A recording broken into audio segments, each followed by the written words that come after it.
Gracias por acompañarnos. Si te ha gustado este contenido, no olvides suscribirte al canal para más enseñanzas inspiradoras. Tu apoyo nos motiva a seguir compartiendo la palabra. Lección 7, para el 17 de mayo de 2025. Fundamentos de la profecía. Texto para memorizar. Después oí la voz del Señor, que dijo, ¿a quién enviaré? ¿Quién irá de nuestra parte? Entonces respondí, aquí estoy, envíame a mí. Isaías 6:8. Desde la caída de Adán, Cristo había estado confiando la semilla de su palabra a sus siervos escogidos, para que la sembrasen en corazones humanos. Y un agente invisible, un poder omnipotente había obrado silenciosa pero eficazmente, para producir la mies. El rocío, la lluvia y el sol de la gracia de Dios habían sido dados para refrescar y nutrir la semilla de verdad. Cristo iba a regar la semilla con su propia sangre. Sus discípulos tenían el privilegio de colaborar con Dios. Eran colaboradores con Cristo y con los santos de la antigüedad. Por el derramamiento del Espíritu Santo en Pentecostés, se iban a convertir millares en un día. Tal era el resultado de la siembra de Cristo, la mies de su obra. El deseado de todas las gentes, 162, 163. El universo entero está bajo el control del príncipe de la vida. Él pagó el rescate por el mundo entero. Todos pueden ser salvados por medio de Él.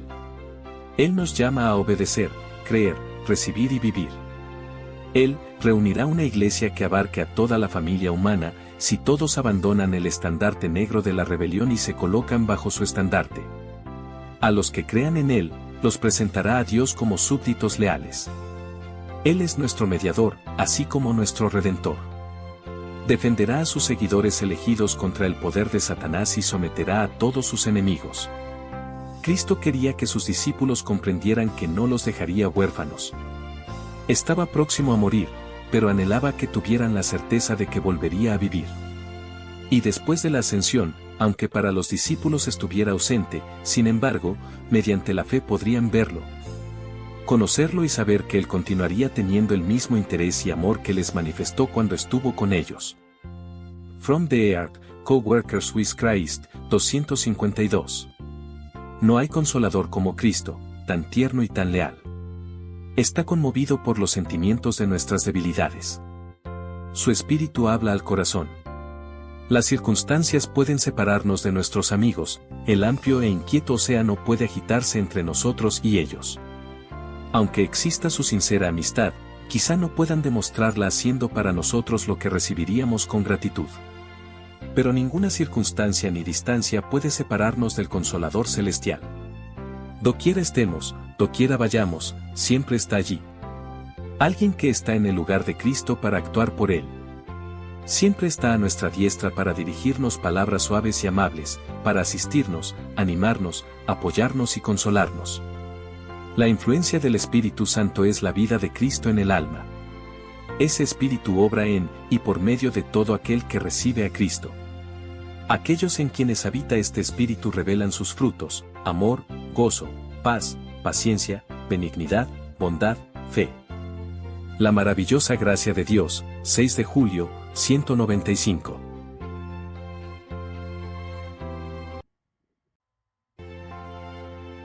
Domingo, 11 de mayo.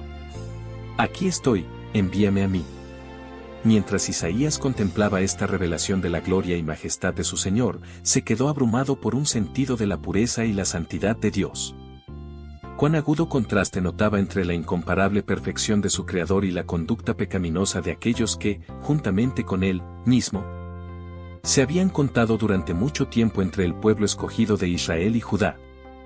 ¡Ay de mí!, exclamó, que soy muerto, que siendo hombre inmundo de labios, y habitando en medio de pueblo que tiene labios inmundos, han visto mis ojos al Rey, Jehová de los ejércitos.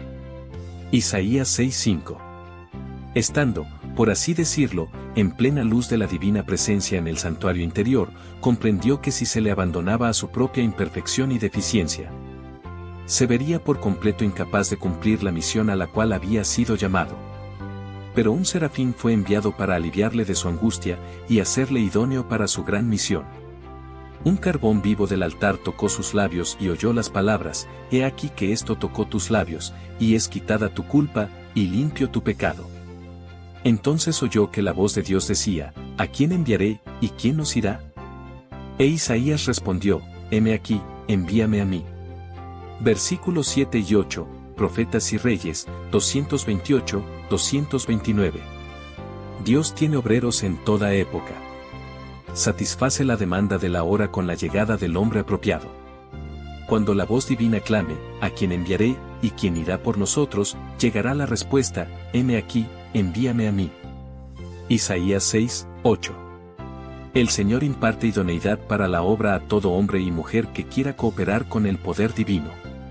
Obtendrán todo el talento, el valor, la perseverancia, la fe y el tacto que requieren, cuando se pongan la armadura.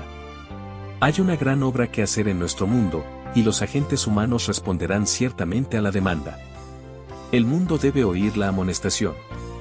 Cuando llegue la invitación, ¿a quién enviaré, y quién irá por nosotros?, contestad en forma clara y definida, heme aquí, envíame a mí. Testimonios para la Iglesia, tomo 6, 334-335. Isaías recibió una maravillosa visión de la gloria de Dios. Vio la manifestación del poder de Dios, y después de haber contemplado su majestad recibió el mensaje de ir y realizar cierta obra, pero se sintió completamente indigno para ella.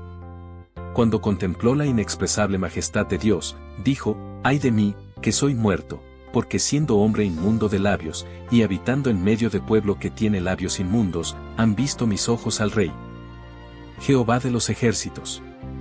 Y voló hacia mí uno de los serafines, teniendo en su mano un carbón encendido, tomado del altar con unas tenazas, y tocando con él sobre mi boca, dijo, «He aquí que esto tocó tus labios, y es quitada tu culpa, y limpio tu pecado». Como seres humanos, esta es la obra que necesitamos que se haga por nosotros. Necesitamos que el carbón encendido tomado del altar sea colocado sobre nuestros labios. Necesitamos escuchar las palabras, es quitada tu culpa, y limpio tu pecado. Comentarios de Elena G. de Witt en Comentario Bíblico Adventista del Séptimo Día, tomo 4, 1161.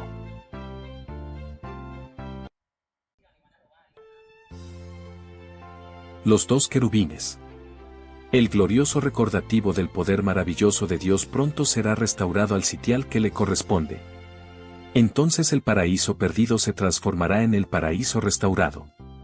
El plan de Dios para la redención del hombre quedará concluido. El Hijo del Hombre colocará sobre los justos la corona de la vida eterna, y ellos, les sirven día y noche en su templo, y el que está sentado sobre el trono extenderá su tabernáculo sobre ellos. Ya no tendrán hambre ni sed, y el sol no caerá más sobre ellos, ni calor alguno, porque el Cordero que está en medio del trono los pastoreará, y los guiará a fuentes de aguas de vida. Y Dios enjugará toda lágrima de los ojos de ellos. Apocalipsis 7, 15-17. The Review and Herald, 5 de septiembre, 1899, The First and the Second Advent, párrafo 15, parcialmente en Exaltada Jesús, 25 de diciembre, 367. Cuando se da la bienvenida a los redimidos en la ciudad de Dios, un grito triunfante de admiración llena los aires. Los dos Adanes están a punto de encontrarse. Al distinguir Adán las cruentas señales de los clavos, no se echa en los brazos de su Señor, sino que se prosterna humildemente a sus pies, exclamando, «Digno, digno es el Cordero que fue inmolado». El Salvador lo levanta con ternura, y le invita a contemplar nuevamente la morada edénica de la cual ha estado desterrado por tanto tiempo. Después de su expulsión del Edén, la vida de Adán en la tierra estuvo llena de pesar. Cada hoja marchita, cada víctima ofrecida en sacrificio, cada ajamiento en el hermoso aspecto de la naturaleza, cada mancha en la pureza del hombre, le volvían a recordar su pecado. Terrible fue la agonía del remordimiento cuando notó que aumentaba la iniquidad, y que en contestación a sus advertencias, se le tachaba de ser el mismo causa del pecado. Se arrepintió sinceramente de su pecado y confió en los méritos del Salvador prometido, y murió en la esperanza de la resurrección. El Hijo de Dios reparó la culpa y caída del hombre, y ahora, merced a la obra de propiciación, Adán es restablecido a su primitiva soberanía. Transportado de dicha, contempla los árboles que hicieron una vez su delicia, los mismos árboles cuyos frutos recogiera en los días de su inocencia y dicha. Ve las vides que sus propias manos cultivaron, las mismas flores que se gozaba en cuidar en otros tiempos. Su espíritu abarca toda la escena, comprende que este es en verdad el Edén restaurado y que es mucho más hermoso ahora que cuando él fue expulsado. El Salvador le lleva al árbol de la vida, toma su fruto glorioso y se lo ofrece para comer. Adán mira en torno suyo y nota a una multitud de los redimidos de su familia que se encuentra en el paraíso de Dios. Entonces arroja su brillante corona a los pies de Jesús y, cayendo sobre su pecho, abraza al Redentor. Toca luego el arpa de oro, y por las bóvedas del cielo repercute el canto triunfal: digno, digno, digno es el Cordero, que fue inmolado y volvió a vivir. La familia de Adán repite los acordes y arroja sus coronas a los pies del Salvador, inclinándose ante él en adoración. El conflicto de los siglos, 629-630. Como carbones encendidos. En el mundo por venir, Cristo llevará a los redimidos junto al río de la vida, y les enseñará maravillosas lecciones de verdad. Abrirá ante ellos los misterios de la naturaleza, verán que hay una mano maestra que mantiene a los mundos en su lugar, presenciarán las habilidades del gran artista al colorear las flores del campo, y comprenderán los propósitos de un Padre misericordioso que dispensa cada rayo de luz. Junto a los santos ángeles, los redimidos reconocerán en canciones de agradecida adoración, el supremo amor de Dios por un mundo desagradecido. Entonces se comprenderá plenamente que, de tal manera amó Dios al mundo, que ha dado a su Hijo unigénito, para que todo aquel que en él cree, no se pierda, mas tenga vida eterna. Juan 3:16. La verdad acerca de los ángeles, 290. Desde las edades eternas, había sido el propósito de Dios que todo ser creado, desde el resplandeciente y santo serafín hasta el hombre, fuese un templo para que en él habitase el Creador. A causa del pecado, la humanidad había dejado de ser templo de Dios.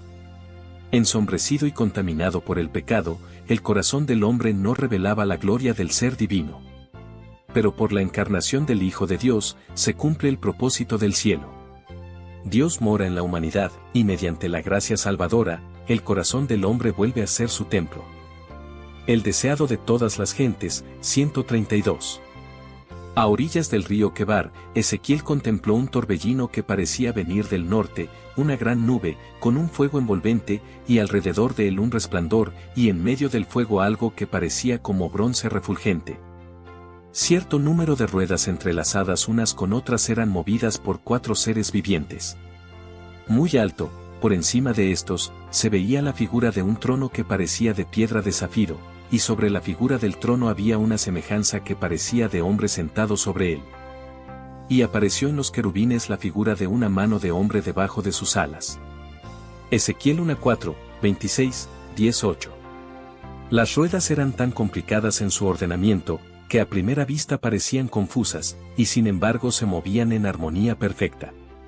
Seres celestiales, sostenidos y guiados por la mano que había debajo de las alas de los querubines, impelían aquellas ruedas. Sobre ellos, en el trono de zafiro, estaba el Eterno, y en derredor del trono, había un arco iris, emblema de la misericordia divina. Como las complicaciones semejantes a ruedas eran dirigidas por la mano que había debajo de las alas de los querubines, el complicado juego de los acontecimientos humanos se halla bajo control divino. En medio de las disensiones y el tumulto de las naciones, el que está sentado más arriba que los querubines sigue guiando los asuntos de esta tierra. La verdad acerca de los ángeles, 142.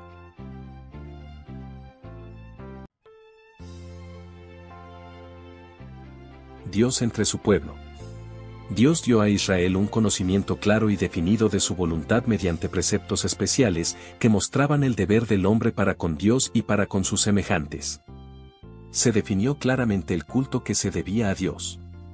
Se estableció un sistema especial de ritos y ceremonias que asegurarían el recuerdo de Dios entre su pueblo y servirían así de cerco para proteger los 10 mandamientos de toda violación. El pueblo de Dios, a quien él llama su tesoro peculiar, tuvo el privilegio de tener un sistema doble de ley, la moral y la ceremonial. La una, que señala hacia atrás a la creación, para que se mantenga el recuerdo del Dios viviente que hizo el mundo, cuyas demandas tienen vigencia sobre todos los hombres en cada dispensación, y que existirá a través de todo el tiempo y la eternidad, la otra dada debido a que el hombre transgredió la ley moral, y cuya obediencia consistía en sacrificios y ofrendas que señalaban la redención futura. Cada una es clara y diferente de la otra. La ley moral fue desde la creación una parte esencial del plan divino de Dios, y era tan inmutable como él mismo. La ley ceremonial debía responder a un propósito particular en el plan de Cristo para la salvación de la raza humana.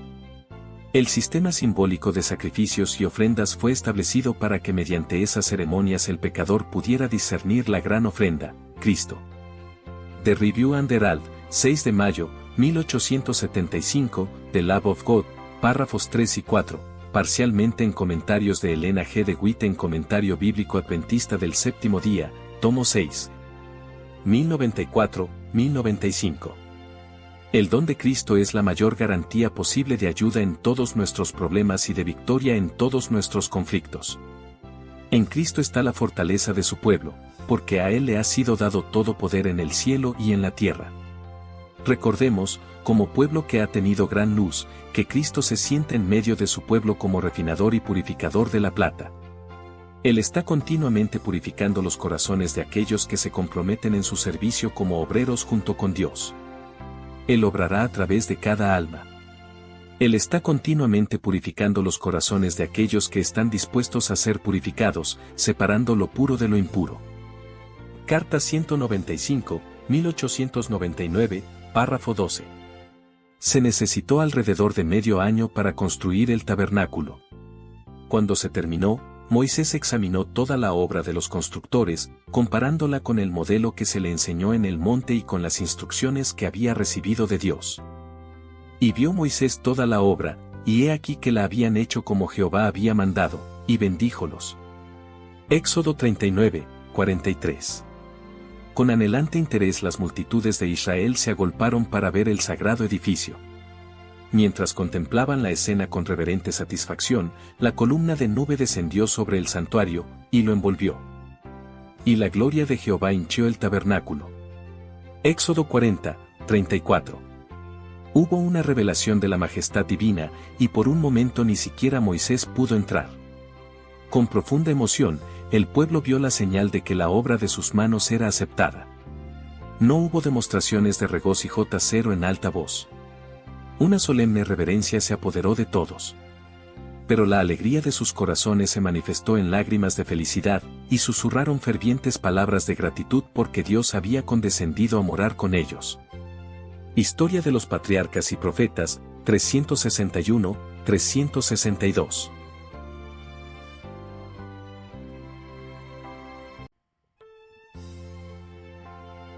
La caída de Lucifer. El cielo entero se había regocijado en reflejar la gloria del Creador y entonar sus alabanzas. Y en tanto que Dios era así honrado, todo era paz y dicha. Pero una nota discordante vino a romper las armonías celestiales. El amor y la exaltación de sí mismo, contrarios al plan del Creador, despertaron presentimientos del mal en las mentes de aquellos entre quienes la gloria de Dios lo superaba todo. Los consejos celestiales alegaron con Lucifer. El Hijo de Dios le hizo presentes la grandeza, la bondad y la justicia del Creador y la naturaleza sagrada e inmutable de su ley. Dios mismo había establecido el orden del cielo, y Lucifer al apartarse de él, iba a deshonrar a su Creador y a atraer la ruina sobre sí mismo. Pero la amonestación dada con un espíritu de amor y misericordia infinitos, solo despertó espíritu de resistencia. Lucifer dejó prevalecer sus celos y su rivalidad con Cristo, y se volvió aún más obstinado. El orgullo de su propia gloria le hizo desear la supremacía. Lucifer no apreció como don de su Creador los altos honores que Dios le había conferido, y no sintió gratitud alguna. Se glorificaba de su belleza y elevación, y aspiraba a ser igual a Dios. Era amado y reverenciado por la hueste celestial. Los ángeles se deleitaban en ejecutar sus órdenes, y estaba revestido de sabiduría y gloria sobre todos ellos. Sin embargo, el Hijo de Dios era el soberano reconocido del cielo, y gozaba de la misma autoridad y poder que el Padre. Cristo tomaba parte en todos los consejos de Dios, mientras que a Lucifer no le era permitido entrar así en los designios divinos. Y este ángel poderoso se preguntaba por qué había de tener Cristo la supremacía y recibir más honra que él mismo. El conflicto de los siglos, 485-486. Cristo no entregó su vida hasta que hubo cumplido la obra que había venido a hacer, y con su último aliento exclamó, consumado es. La batalla había sido ganada. Su diestra y su brazo santo le habían conquistado la victoria. Como vencedor, plantó su estandarte en las alturas eternas. ¡Qué gozo entre los ángeles! Todo el cielo se asoció al triunfo de Cristo. Satanás, derrotado, sabía que había perdido su reino. El clamor, consumado es, tuvo profundo significado para los ángeles y los mundos que no habían caído. La gran obra de la redención se realizó tanto para ellos como para nosotros. Ellos comparten con nosotros los frutos de la victoria de Cristo. El deseado de todas las gentes, 706. Entonces fue cuando la culpabilidad de Satanás se destacó en toda su desnudez. Había dado a conocer su verdadero carácter de mentiroso y asesino. Se echó de ver que el mismo espíritu con el cual él gobernaba a los hijos de los hombres que estaban bajo su poder, lo habría manifestado en el cielo si hubiese podido gobernar a los habitantes de éste. Había aseverado que la transgresión de la ley de Dios traería consigo libertad y ensalzamiento, pero lo que trajo en realidad fue servidumbre y degradación. El conflicto de los siglos, 492.